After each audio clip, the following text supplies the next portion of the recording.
If you want to build anything in Florida, whether it's custom cabinetry in Hialeah or precision aerospace parts in Melbourne, you're going to run into one thing every time: the manufacturing contract. Now I get it, contracts aren't exactly what people think of when they imagine Florida. You're probably thinking palm trees, sunshine, maybe a few hurricanes. But here's the truth. One bad contract, or even one badly written word in a contract, can blow up your business faster than a Category 5 storm. I'm Santiago Cueto, a board-certified international attorney, and today I want to give you 5 key words, just 5, that carry enormous weight in a Florida manufacturing contract. And no, they're not what you might expect. Let's start with one that sounds simple, but is often overlooked: specifications.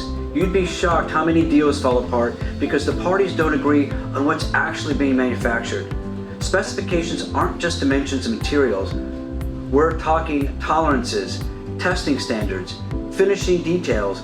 Every tiny aspect has to be nailed down. In Florida, where the construction, aerospace, and medical device industries are booming, vague specs can mean tens of thousands of dollars in lawsuits or outright litigation. So when you hear specifications, think clarity is profit. The second word, and this one will save your skin, is lead time. That's right, not delivery time, but lead time. In other words, how long does it take from order to shipment? This is Florida. We've got ports, customs, storms, supply chain hiccups, and yes, even union slowdowns. If your contract doesn't clearly define lead times, including how delays are handled, you're leaving money on the table, or worse, opening yourself up to a breach of contract claim. Make it clear and make it realistic. Third, and I love this one, is the word tooling. Now, to the untrained eye, tooling sounds like something the factory just handles. But tooling ownership is one of the most common traps I see in Florida manufacturing disputes. If you're the buyer and you pay for the molds, dies, or jigs, are they yours? Or does the manufacturer keep them? Because here's the twist. In Florida, if the contract doesn't specifically say who owns the tooling, you may end up paying twice or not getting your tools back at all when you switch vendors. So when it comes to tooling, always ask, who's keeping the keys? The fourth key word is deceptively simple: inspection.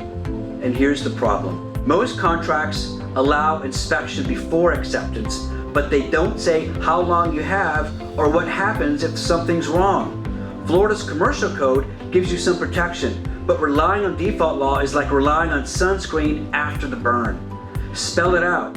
How long you have to inspect, who pays for returns, and what happens if you find defects later. And remember, if you sign off too early, that defective batch becomes your problem.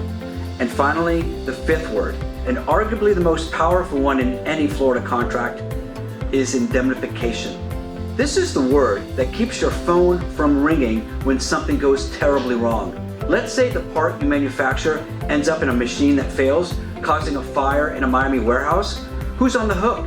If your contract has a solid indemnification clause and it's written properly, your company could be shielded from tens of thousands, sometimes millions in damages. But without it, you're swimming with the sharks. So to wrap it all up, contracts are more than words. They're risk, they're leverage, and they're strategy. And in a state like Florida, where the manufacturing landscape is as diverse as the Everglades ecosystem, these 5 words, specifications, lead time, tooling, inspection, and indemnification, are the difference between a smooth operation and a 6-figure courtroom drama. If you're in the manufacturing game, don't just glance at your contracts. Read them, understand them, and more importantly, negotiate them. Because in business, just like in law, the devil's not in the details, he's in the definitions.